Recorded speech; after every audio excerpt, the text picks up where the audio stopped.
Daur biogeokimia adalah peredaran unsur-unsur kimia melalui komponen biotik kembali lagi ke lingkungan.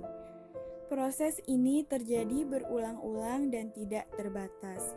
Daur biogeokimia berfungsi untuk menjaga kelangsungan hidup di bumi sebab materi hasil dari daur biogeokimia ini dapat digunakan semua komponen di bumi baik biotik maupun abiotik.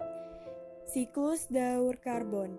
Di atmosfer, kurang lebih terdapat 0,030% karbon anorganik, yaitu CO2 yang berasal dari respirasi makhluk hidup, aktivitas industri, erupsi gunung, hutan terbakar, dan lain-lain.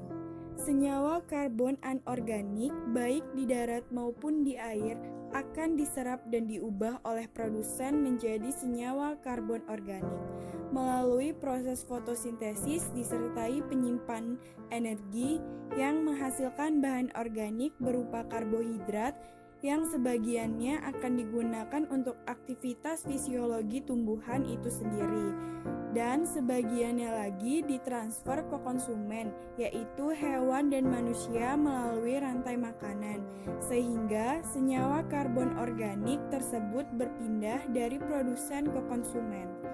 Respirasi yang dilakukan makhluk hidup akan membebaskan senyawa karbon ke atmosfer yang nantinya akan diserap kembali oleh produsen.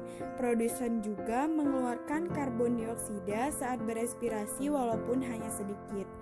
Bila makhluk hidup baik produsen atau konsumen mati, bahan organik di dalam tubuhnya akan diurai oleh dekomposer yang akan membebaskan senyawa karbon kembali lagi ke atmosfer atau ke dalam air yang nantinya akan diserap kembali oleh produsen. Namun, sebagian senyawa karbon organik di dalam tubuh organisme ada yang membutuhkan waktu yang cukup lama untuk diuraikan. Bila tubuh organisme tertimbun dalam waktu yang cukup lama, maka nantinya akan berubah menjadi kapur, arang, atau minyak bumi.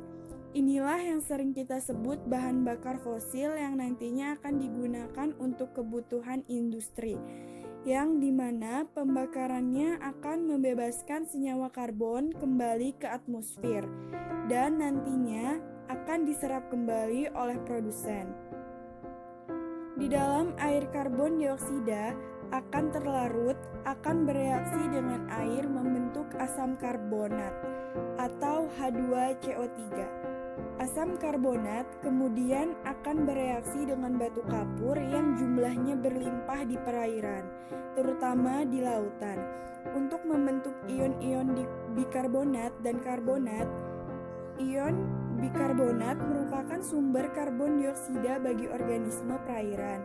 Organisme moluska bercangkang membuat bahan cangkangnya dengan memanfaatkan kalsium dan karbon dioksida yang terlarut di dalam air. Bila hewan tersebut mati, maka cangkang akan hancur dan membebaskan karbon dioksida kembali ke udara yang nantinya akan diserap kembali oleh produsen. Sekian yang dapat saya sampaikan, saya ucapkan terima kasih. Wassalamualaikum warahmatullahi wabarakatuh.